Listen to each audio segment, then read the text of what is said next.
بسم اللہ الرحمن الرحیم۔ واقعہ کربلا میں امام عالی مقام امام حسین علیہ السلام کے سر اقدس کو ان کے تن سے جدا کرنے والا بدبخت شمر کون تھا، اور اس بدبخت کا انجام کیا ہوا، اور اس کی دردناک موت کیسے ہوئی، اور اس نے سیدنا عباس علمدار کو امام حسین علیہ السلام کے خلاف کرنے کی سازش رچی تو امام عباس نے اسے کیا جواب دیا؟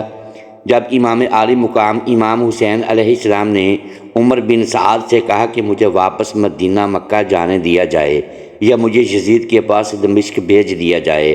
تاکہ میں اس سے براہ راست گفتگو کر سکوں، تو عمر بن سعد نے جب ابن زیاد کو امام عالی مقام کا پیغام دیا تو ابن زیاد بہت خوش ہوا کہ امام عالی مقام صلح کے لیے راضی ہو گئے ہیں۔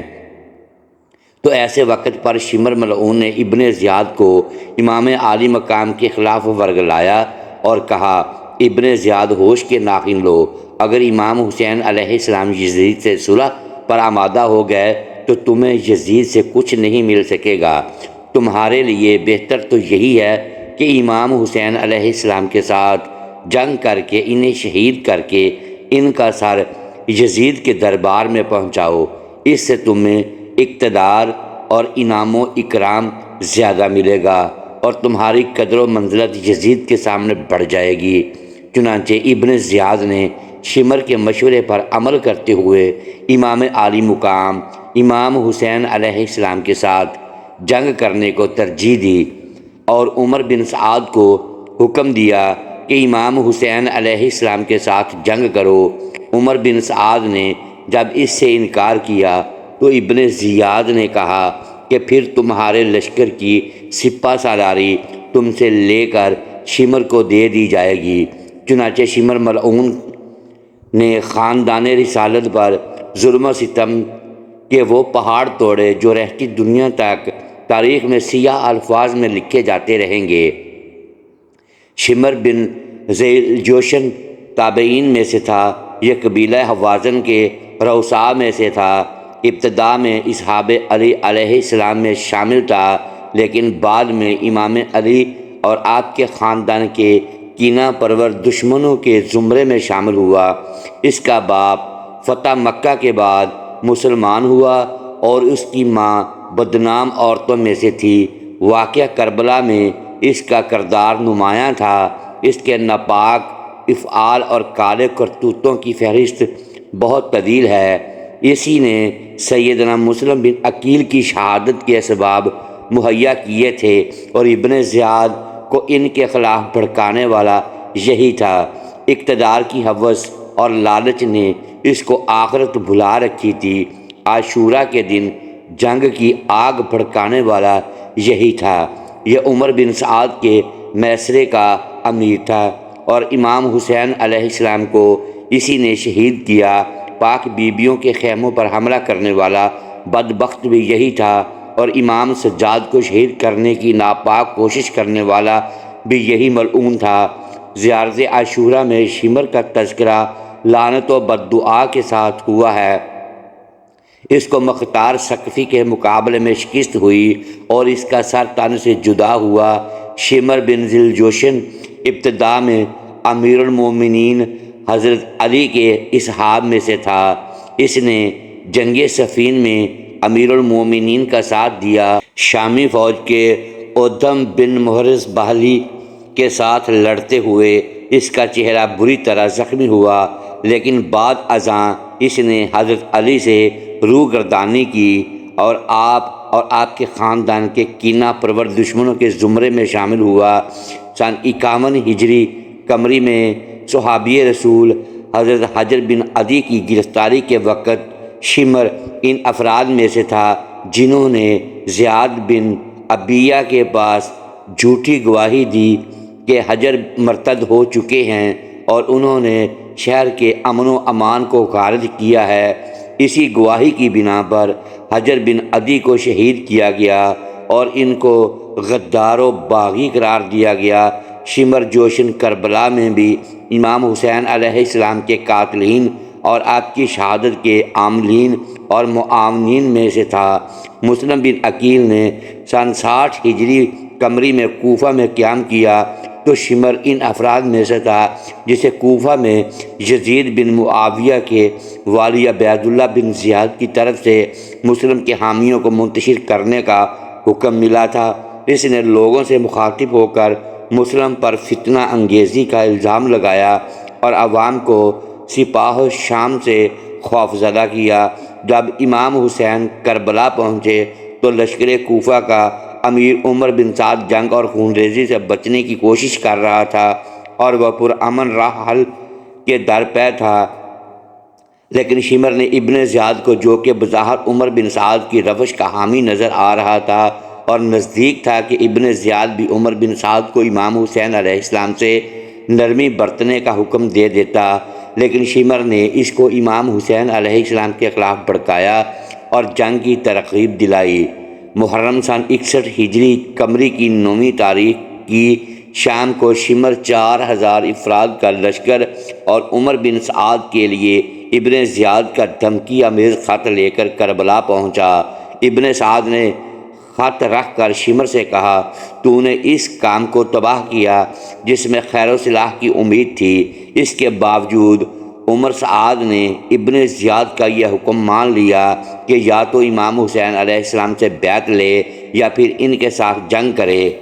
اور شمر اس کی سپاہ کا امیر بن گیا۔ اس کا ایک اور بدترین فعل ملاحظہ ہو، اس نے امام حسین علیہ السلام کو کمزور کرنے کے لیے ایک گھناؤنی چال چلی۔ امام زہری فرماتے ہیں کہ شمر ملعون حضرت عباس بن علی المعروف، عباس علمدار اور ان کے 3 بھائیوں کی والدہ ماجدہ ام البنین سلام اللہ علیہا کے قبیلے سے تعلق رکھتا تھا، چنانچہ اس نے اپنی قبائلی ریت اور جاہلی رشتوں کو زندہ کرنے اور جاہلی انداز سے رشتوں کو بروئے کار لانے کے لیے روز عاشوراء بوقت عصر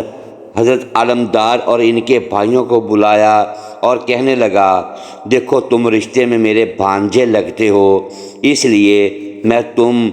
بھائیوں کے لیے ابن زیاد سے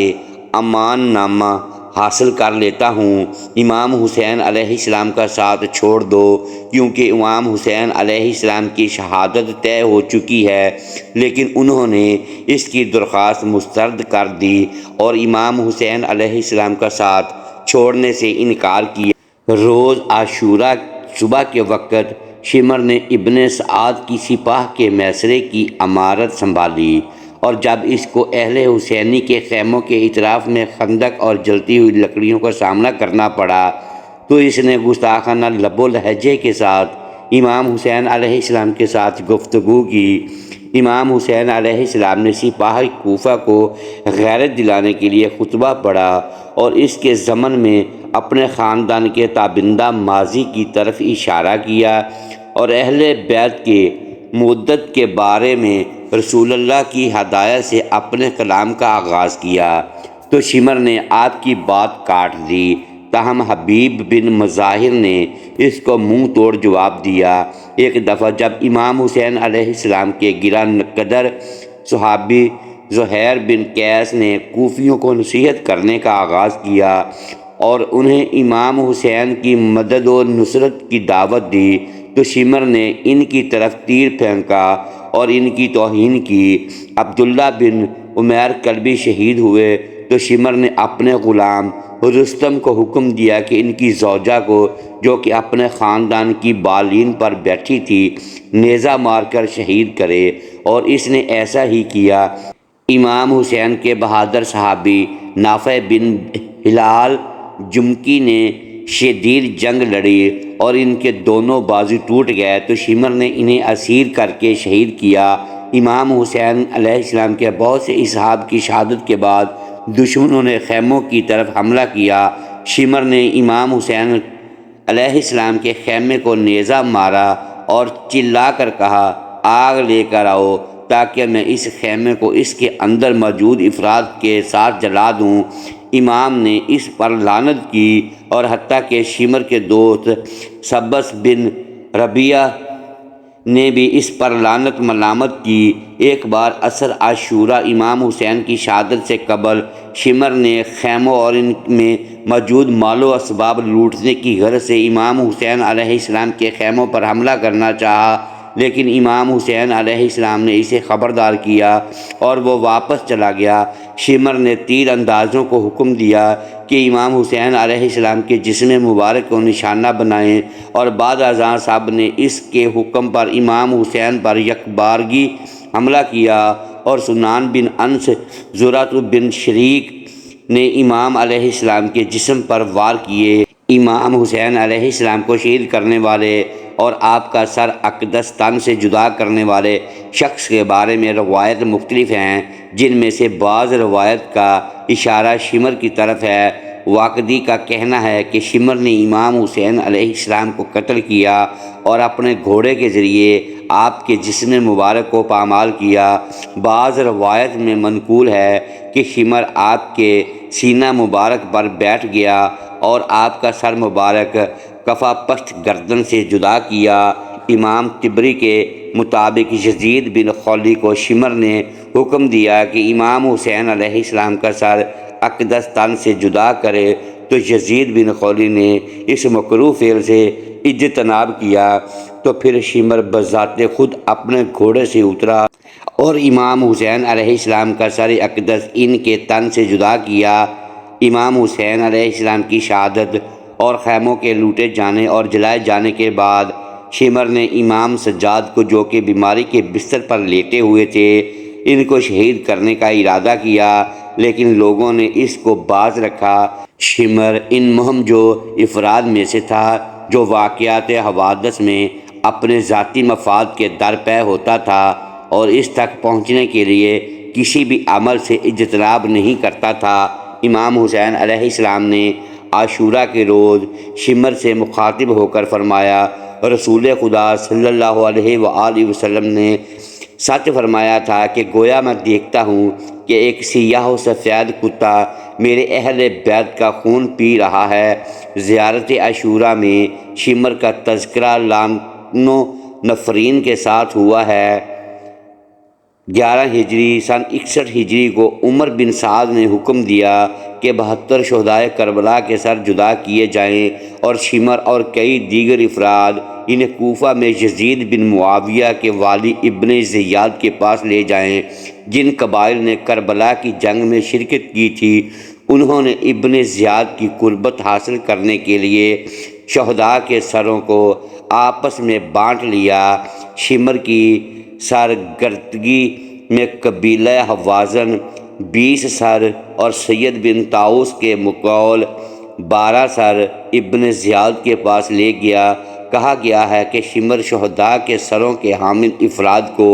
عمر بن سعد کے آگے آگے حرکت دیتا تھا۔ عبید اللہ بن زیاد نے یزید بن معاویہ کا حکم پا کر اسیران کربلا اور شہداء کے سروں کو شمر اور اس کے ساتھیوں کے سپرد کر کے شام روانہ کیا۔ شمر نے دربار یزید میں امام حسین علیہ السلام اور دیگر شہدائے کربلا کے بارے میں توہین آمیز الفاظ ادا کیے۔ اہل بیت علیہ السلام کی مدینہ واپسی کے بعد شمر کی سرکاری ذمہ داری بھی ختم ہوئی اور وہ کوفہ واپس آیا۔ مروی ہے کہ وہ نماز پڑھتا تھا اور اللہ سے مغفرت کی التجا کرتا تھا اور قتل امام حسین میں شرکت کا جواز پیش کرتے ہوئے کہتا تھا کہ اس نے امیروں کے حکم کی تعمیل کی ہے۔ مختار سقفی نے سن 66 ہجری قمری میں قیام کیا تو شمر نے ان کے خلاف ہونے والی جنگ میں شرکت کی، لیکن مختار شمر سمیت اموی امراء کو کوفہ کے محلے جبانۃ الصبی میں ہونے والی جنگ میں شرکت کی اور شمر کوفہ سے فرار ہو کر چلا گیا۔ مختار سقفی نے کچھ افراد کو اپنے غلام زربی کے ہمراہ اس کو تعاقب میں روانہ کیا۔ شمر نے مختار کے غلام کو قتل کیا اور ساتیریما نامی گاؤں کی طرف بھاگ نکلا اور وہاں سے شوش اور گاؤں سمیرا کے درمیان واقع کلتانیہ نامی گاؤں کی طرف چلا گیا اور ایک خط مصعب بن زبیر کے لیے بھجوایا جو مختار کے خلاف جنگ کے لیے تیار تھا، لیکن مختار کے کچھ سپاہیوں نے شمر کو گھیر لیا جبکہ اس کے دوسرے ساتھی بھاگ چکے تھے۔ انہوں نے شمر کو ہلاک کر دیا اور اس کا سر قلم کر کے مختار کے لیے کوفہ بھجوایا اور اس کا بدن کتوں کے سامنے ڈال دیا۔ مختار نے بھی شمر کا سر محمد بن حنفیہ کے پاس مدینہ بھجوایا۔ محترم ساتھیو، امید کرتے ہیں آج کی یہ ویڈیو آپ کو پسند آئی ہوگی۔ ناظرین گرامی، اگر اس ویڈیو میں دانستہ یا دیدہ دانستہ الفاظ کی ادائیگی درست نہیں کر پائے تو ہم آپ سے معذرت خواہ ہیں اور اللہ کے حضور معافی کے طلبگار ہیں۔ پیارے دوستو، ویڈیو کو لائک اور اپنے اس چینل کو سبسکرائب ضرور کیجئے اور بیل آئیکن پریس کر دیں تاکہ ہماری حوصلہ افزائی ہوتی رہے۔ شکریہ، اللہ حافظ، ملتے ہیں اگلی ویڈیو میں۔